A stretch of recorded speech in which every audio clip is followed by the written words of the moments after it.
Bismillah, alhamdulillah, wa salatu wa salam ala rasulillah. Assalamu alaikum wa rahmatullahi wa barakatuhu. Welcome back to 30 Ways in 30 Days. Inshallah, today we'll talk about another way to Jannah, and that is being kind to the parents or having ihsan towards the parents. Allah subhanahu wa ta'ala, He says, وَقَضَى رَبُّكَ أَلَّا تَعْبُدُوا إِلَّا إِيَّهُ وَبِالْوَالِدَيْنِ إِحْسَانًا. That Allah subhanahu wa ta'ala has decreed that you should worship no other than Him and to have ihsan towards your parents. Ihsan is basically the highest level of righteousness, respect, kindness, goodness, all these affairs in treating your parents correctly.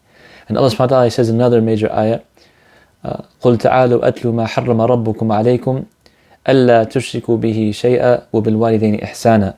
He says that, come and shall I recite to you that which has been prohibited upon you, that you should not associate any partners with Him, and that you should have righteousness towards your parents, ihsan towards the parents. So in these ayats of Tawheed, Allah subhanahu wa ta'ala is connecting His oneness and worshipping Him alone with having ihsan towards your parents. The Prophet ﷺ, he said, أَلَا أُخْبِرُكَ بِأَكْبَرَ الْكَبَائِرِ الشِّرْكُ بِاللَّهِ وَعُقُوقِ الْوَالِدَيْنِ. That shall I not tell you of the most major of sins, to associate partners with Allah subhanahu wa ta'ala and to be unkind to the parents, or to disturb the parents or harm the parents. These are from the major sins. The greatest sin that you can ever do is having associating partners with Allah. And right after that, the Prophet ﷺ saying is being unkind or mistreating your parents. In another narration, the Prophet ﷺ, he said, خَابَ وَخَسِرْ مَنْ أَدْرَكَ وَالِدَيْهِ عند الكبر أحدهما أو كلاهما ولم يدخل الجنة. Basically, woe and at loss be the one who reaches his parents, one of them or both of them, in their old age, and he does not enter into paradise, or she does not enter into paradise. So basically, taking care of them in an old age is a means of getting into paradise. Being kind to them is a means of getting into paradise. And there's many other ayat. The Prophet ﷺ talked so greatly about the rights of the parents upon us. We recall that all that they went through when we were younger, when we were helpless, that they provided us with food and clothing, how the mother carried the child for so many months, right, and suffered sleepless nights, and always fearing for the child and protecting the child and worrying about the child from before birth until after birth, until the first couple of years of their life, and the father struggling to provide. All these sacrifices they made, we can never really repay. How much did they take from us? How much do we fall short and disappoint them, yet they keep loving us and taking care of us? There's a story that recalls, the importance of righteousness towards the parents, and that is of Kilab ibn Umayyah, rahimahullah. He's one of the righteous of the Salaf. He was during the time of Umar ibn Khattab radiallahu anhu. He had two elderly parents that he would take care of all the time.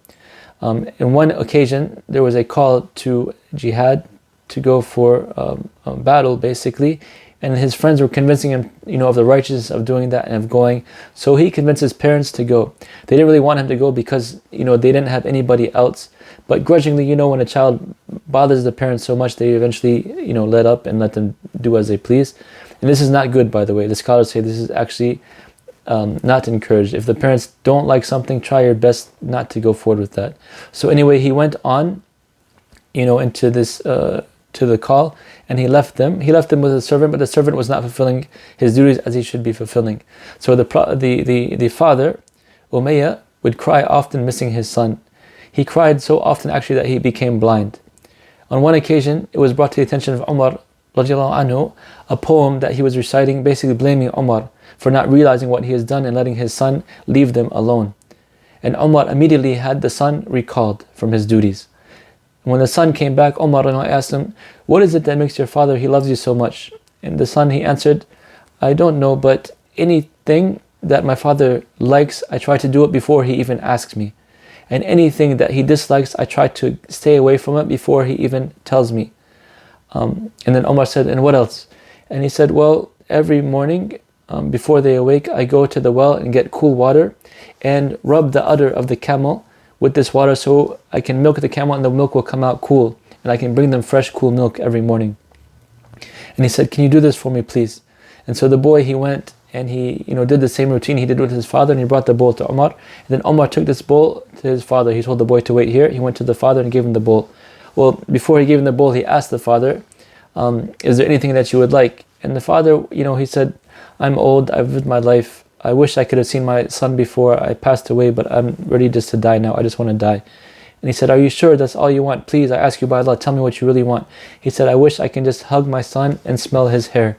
I wish I could hold him close to me before I pass away and hug his hair and smell, the scent of his hair and hug him tight to me. And then Omar said, here, have some milk, please, calm yourself, because he was crying. So the old man, he took the bowl of milk and drank it. And he said, by Allah, I smell the scent of my son. And then Omar said, verily it is as you sensed. And he called his son over. And the father was so happy, he started crying and he hugged his son in joy. And he brought his head close to him and he smelled the scent of his hair. And Omar radiallahu anhu, he turned to the son and said, be careful with this, for he is your way to Jannah. This is how the Salaf interacted. And there's many other stories I can tell you, of how some of them would carry their parents, literally carry them for Hajj.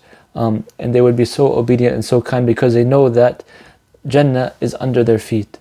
So, inshallah, for this way, I want to leave you with the ayah, the complete ayah.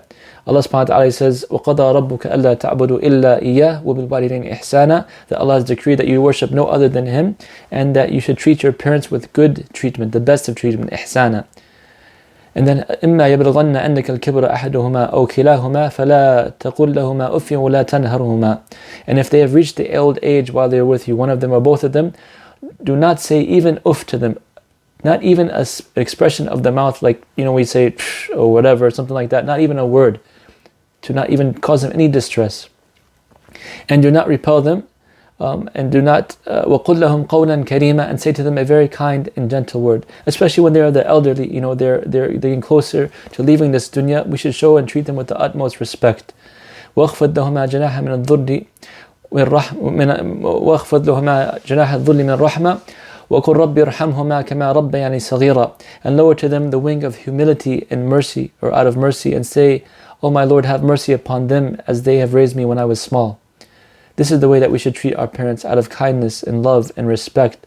Not arguing, or some even a'udhu billah saying worse things to their parents or mistreating them. Some people they live farther away from their parents, they don't even call them, they don't even check on them. All that the parents have sacrificed for us. Think about all the years they spent on raising us and all the sacrifice they made for us. Can't you at least try to repay which we can never really repay in doing ihsan towards them? Inshallah, till next time, jazakumullah khair. Wassalamu alaikum wa rahmatullahi wa barakatuhu.